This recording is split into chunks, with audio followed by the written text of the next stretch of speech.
मित्रांनो, आपल्या आयुष्यात कळत नकळत असे काही घटना, असे काही प्रसंग घडतात की आपल्याला विचार करायला भाग पाडतात की आपला जीवनाचा अर्थ काय आहे, आपला जन्म कशासाठी झाला आहे, आपल्या आजूबाजूला ज्या काही व्यक्ती, जे आपले रिलेशन्स असतात ते कशासाठी आहेत आणि कुणी अचानक येतो, कुणी अचानक जातो, अशी वेगवेगळे घटना प्रसंग हे घडत राहतात. आणि मग आपल्या मनात विचार येतो की जीवन म्हणजे काय आहे आणि आपलं जगणं म्हणजे नेमकं काय आहे. तर मित्रांनो, मनुष्याचा हा जो शोध आहे तो त्याला आत्मचिंतन करायला भाग पाडतो आणि जीवनाचा अर्थ लावायला भाग पाडतो. मित्रांनो, असंच एक आगळं वेगळं पुस्तक ज्याचा सारांश आपण या व्हिडिओत पाहणार आहोत. तर मित्रांनो, आपण जर चॅनलवर नवीन असाल तर चॅनलला सबस्क्राईब करायला विसरू नका.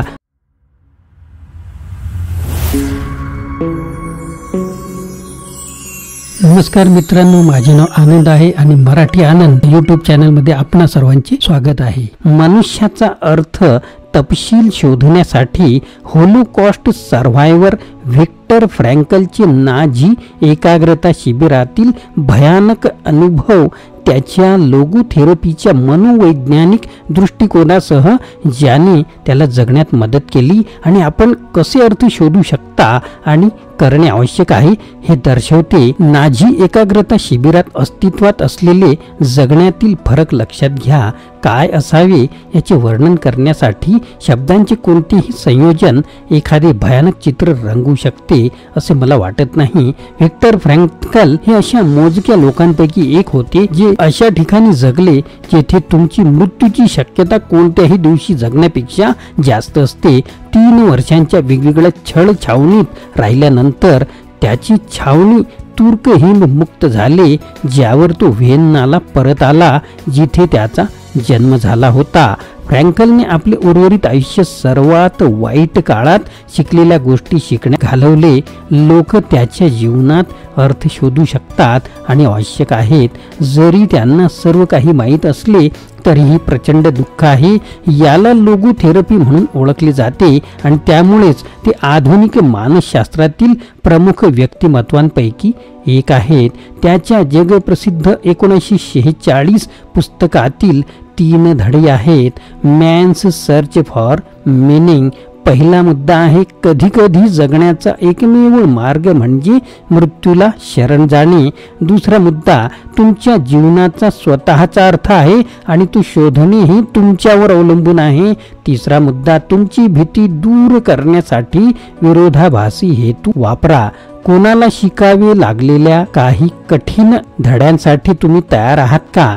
चला व्हिक्टर फ्रँकल यांच्याकडून शिकून काही आदर दाखवूया. चला जाणून घेऊया या पुस्तकाचा सारांश. यातला पहिला धडा, मृत्यूबद्दल उदासीन राहिल्यामुळे लोकांना जगण्याची परवानगी मिळाली. फ्रँकल म्हणाले की सर्व एकाग्रता शिबिरातील कैद्यांनी शिबिरात आल्यानंतर अनेक टप्प्यातून ते गेले. यानेच त्याला आणि त्याच्या हयात असलेल्या काही समवयस्कांना नाश पावलेल्यांपेक्षा वेगळे केले आणि हे अगदी विरोधाभासी आहे. जगण्यासाठी तुम्हाला कोणत्याही क्षणी मरण्यास हरकत होती. मृत्यूबद्दल या प्रकारची उदासीनता केवळ अस्तित्वात नसलेल्या जगण्याचा दृष्टिकोन कैद्यांना त्यांच्या सभोवतालच्या दहशतीपासून त्यांचे मन सुरक्षित ठेवण्यास आणि जगण्यासाठी आवश्यक ते करू दिले. आज आपण ज्या गोष्टी गृहीत धरतो त्या सर्व एकाग्रता शिबिरामध्ये अत्यंत मर्यादित होत्या. अन्न, कपडे, झोप, विश्रांती, वर्तमानाला शरणागती पत्करून आणि भविष्याचा विचार करण्यात एक सेकंदही न घालवता कैद्यांनी त्यांना आवश्यक असलेली उदासीनता बोलावली. उदाहरणार्थ, वायूकडे नेले जाऊ नये म्हणून मृत शरीरातून बुटांची एक महत्त्वाची जोडी पकडणे किंवा खताच्या ढिगाऱ्यात लपवणे.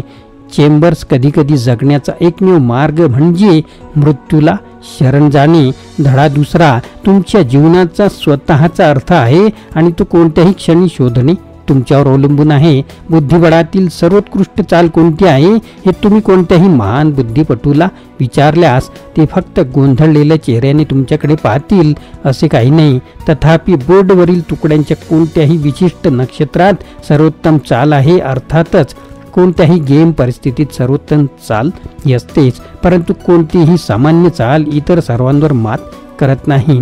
तुमच्या जीवनाचा अर्थ असाच आहे. जीवनाचा कोणताही सामान्य अर्थ नाही आणि आपल्या स्वतःच्या जीवनाचा एकच अर्थ नाही. तुमच्या जीवनाचा अर्थ केवळ तुमच्यासाठी अनन्य आहे असे नाही, तर ते तुमच्या निर्णयावर आणि परिस्थितीवरही अवलंबून असते. लोगोथेरपीचा असा दावा आहे की तो सामान्य गैरसमज दूर करतो की तुम्ही तुमचे सर्वोत्तम जीवन जगण्यास सक्षम होण्यापूर्वी तुम्हाला प्रथम तुमच्या जीवनाचा अर्थ शोधावा लागेल. त्याऐवजी तुम्ही कसे वागता आणि तुम्ही घेतलेल्या निर्णयांवर किती जबाबदारी आणता यावरून तुमची जीवनातील अर्थाची जाणीव किती मोठी आहे हे ठरवते. उदाहरणार्थ फ्रँकलला रात्रभर अनवाणी पायाने बर्फाळ खडकांमधून आणि मोठ्या डबक्यातून अडखळताना नाझी रक्षकांनी काम करण्यास भाग पाडले. फक्त आपल्या पत्नीचा विचार करून, ढगांमध्ये तिच्या चेहऱ्याची कल्पना करून आणि या क्षणी आनंद शोधताना अर्थ सापडला. प्रेमाचा धडा तिसरा, तुमची भीती दूर करण्यासाठी त्यांना सत्यात उतरवण्याचा प्रयत्न करा. लोगोथेरपी ही आणखी एक गोष्ट करते जी लोकांना बाह्य घटकांऐवजी त्यांच्या अंतर्गत मनस्थितीवर लक्ष केंद्रित करून सक्षम करते. अशा प्रकारे त्यांना त्यांच्या स्वतःच्या जीवनावर नियंत्रण ठेवण्याची भावना देते. उदाहरणार्थ, जर तुम्हाला तुमच्या मित्रांसमोर कधीकधी तोतरे होण्याची भीती वाटत असेल तर तुमच्या वातावरणात म्हणजे तुमचे मित्र तिथे असणे चूक आहे असे वाटू शकते. परंतु फ्रँकल ज्याला विरोधाभासी हेतू म्हणतो ते वापरून आपण यास फिरवू शकता आणि नियंत्रण मिळवू शकता. खरं तर तुम्ही फक्त तोत्रेपणा सुरू करता कारण तुम्हाला भीती वाटते की तुम्ही तोत्रे बोलू शकता.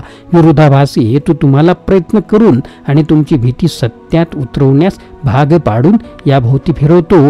या उदाहरणात तुम्हाला ज्याची भीती वाटते तेच तुम्ही केले पाहिजे आणि तुम्ही तुमच्या मित्रांभोवती असता तेव्हा शक्य तितके तोत्रे करण्याचा प्रयत्न करा.